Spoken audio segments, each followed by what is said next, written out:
Tell me.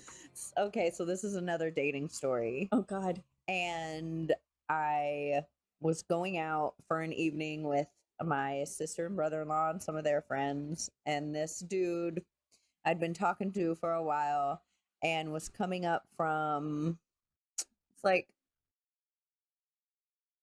San Antonio, farther. It was far away. It was quite a ways away. And I lived up in Temple. And so this dude was driving like 4 hours to come up for me. And I had been talking to him for a while, and he seemed a bit pretentious. Like, again, always talking about his possessions. And he was on the way up here, and I had not talked to him for a while. It was more comfortable with this dating scene, so I didn't feel that I had to talk to everyone now at this point for a year before I met them. So I started talking to him for a little bit, and I was going out.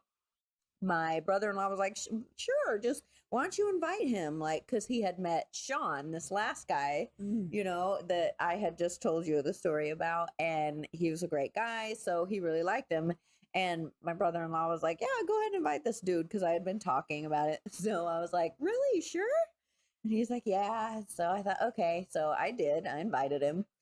And this guy drove all the way up here. On the way up here, like, he was talking about how fast he was driving, and he was texting and driving, right?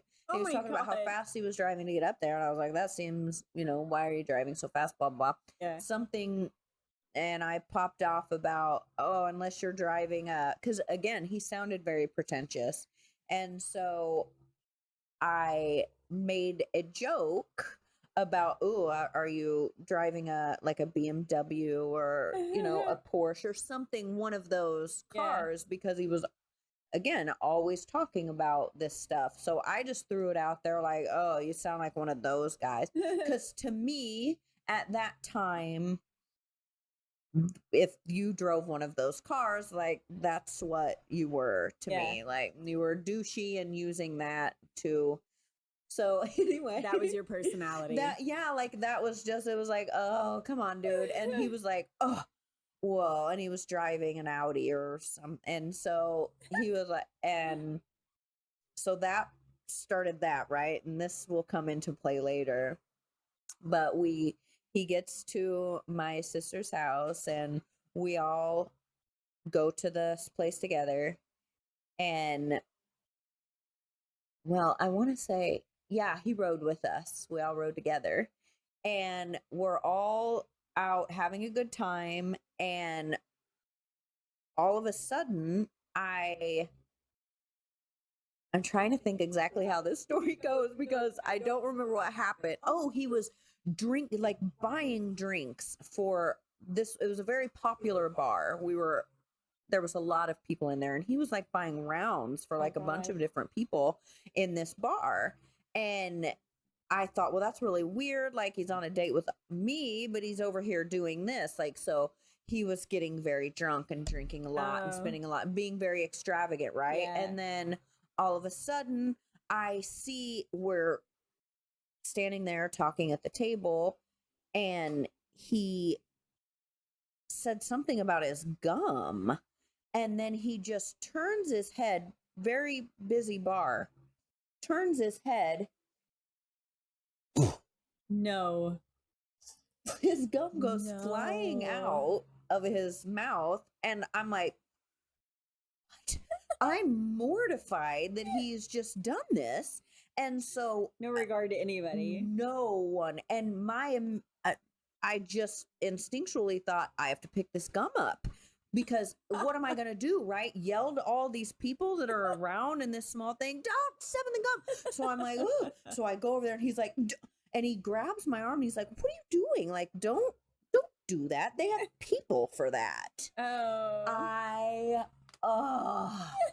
I just thought, what is going on? Yeah. So I picked up the gum, told him that I am the kind of people that he's talking about, referring to that, to pick that up. Yeah. And then go wash my hands, come back.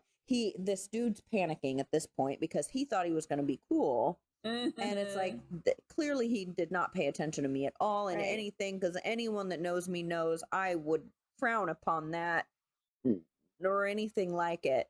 And so he was panicking and he was like, it was really loud in the bar. And he was like, can we just go outside and talk? And so I thought, well, okay, like, so we go outside and talk. And I'm thinking, because that's, to me, for someone to have such disregard, I get it, it's a small thing, but that's a big thing. Like, it's That's a big annoying whenever thing. you get gum on your shoe.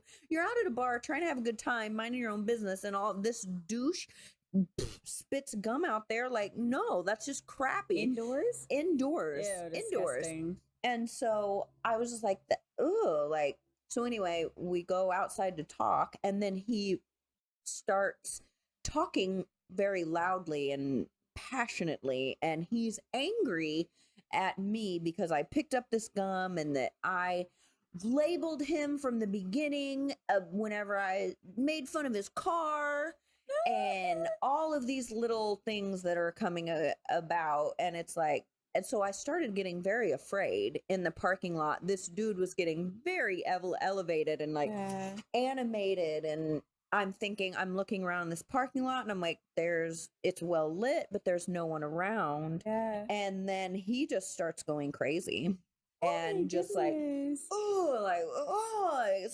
just stomping. And he's like, it was just some gum, and like talking about all of these other things that, unbeknownst to myself at the time, that were upsetting him. But and so he was taking this time to tell me, and so I just started silently crying, and because I didn't want him to see me crying, I thought, don't let him show I'm afraid, and just started walking towards the door to go back inside.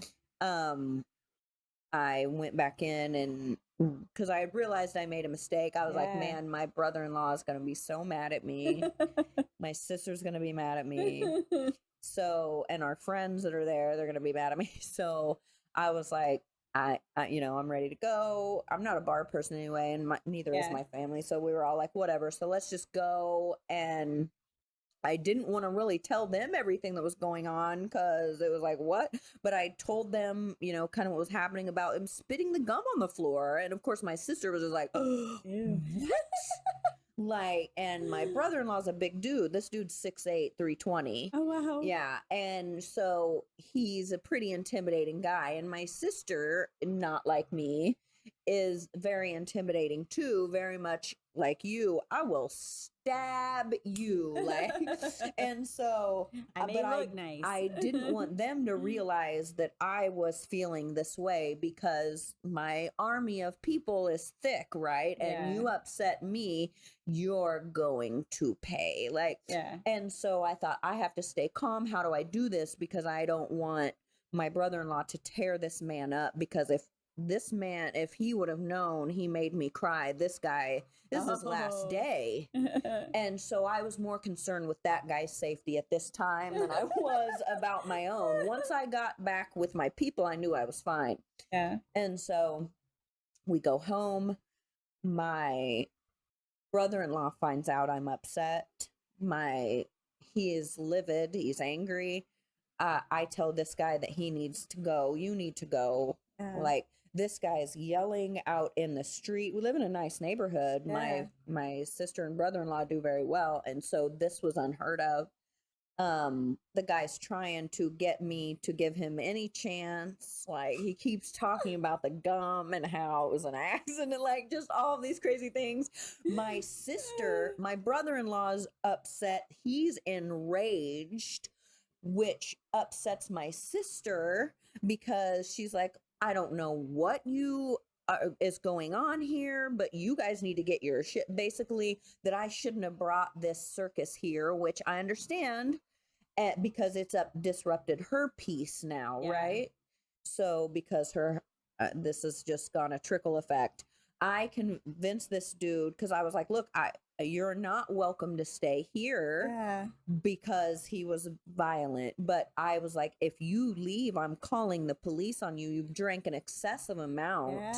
So there was a hotel that was just down the road. And so this guy was like, yeah, I'm going to go to a hotel. Okay, great. And then he calls me. He's like, look, I'm not going to the hotel. I'm going home. I may kill somebody, blah, blah. Like he's saying all of these things. I'm sobbing because my sister's pissed at me. My brother-in-law's enraged. And now instead of him being enraged at the situation, he's enraged and upset at me because I brought this dude here, like he's not thinking rationally. Yeah. Alcohol's involved, Yeah. and so it was just a mess. And then I go out to my truck. I have a room at my sister and my brother-in-law, because I lived with them for a while. Yeah. And so I was very comfortable with them. I went out to the truck and slept in my truck because I knew I wasn't going to go home, right? Yeah. And so my brother-in-law came out he was like, look, you don't have to sleep in the truck, like, because my sister was pissed, right? Yeah. And I don't deal well with that. People don't get upset with me. Yeah.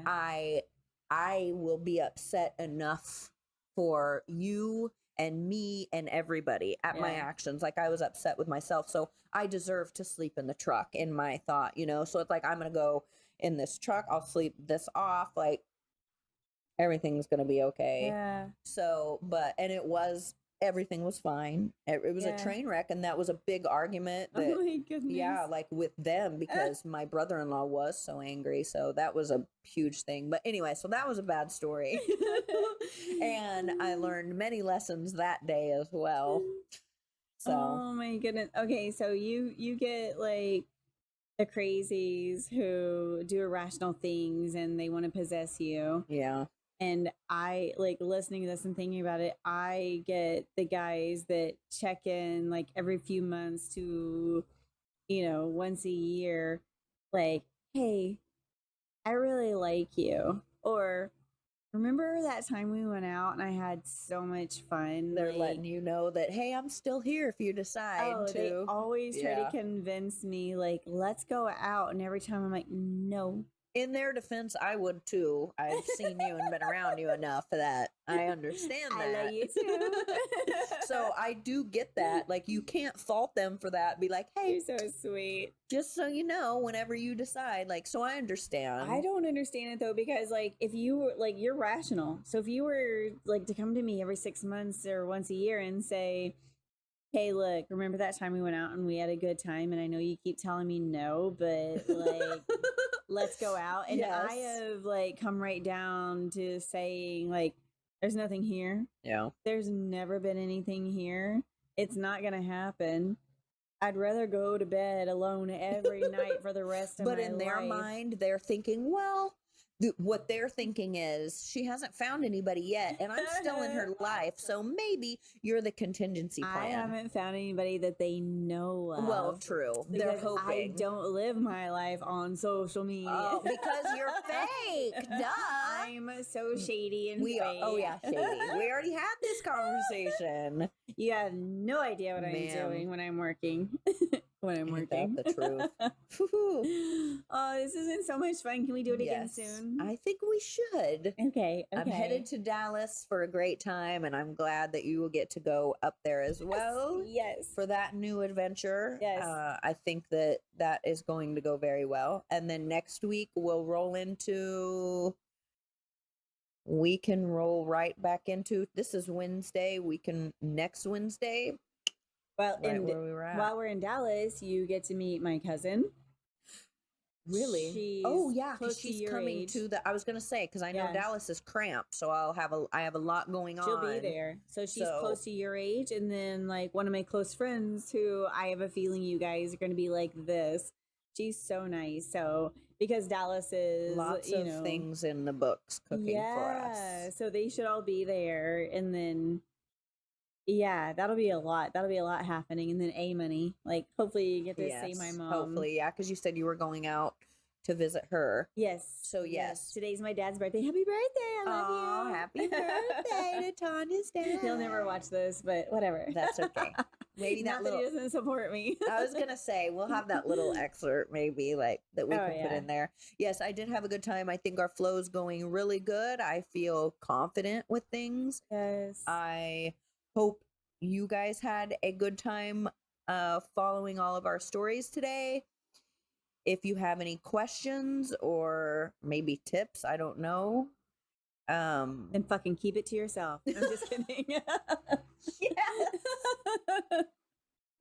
That was perfect. Nailed it. I hope you had the camera on whenever you were saying that.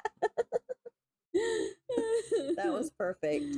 Yeah, little hints and hints and tips and tricks. Is this where you say like, subscribe and follow? Oh, yes. Let's see if I can get it. Okay, If you go, liked go, what you heard today, please like and subscribe. And the links are all down below. Follow. Ooh, follow, like, subscribe, hit the bell, all of those things. Is there anything else? I don't know. So, and look for us all over the internet. You're supposed to, like, I want to be like a swarm of bees all over the internet where we take it by storm. I'm gonna start looking for you all over the internet now. Do it. Blaize Matrix, Island, LA.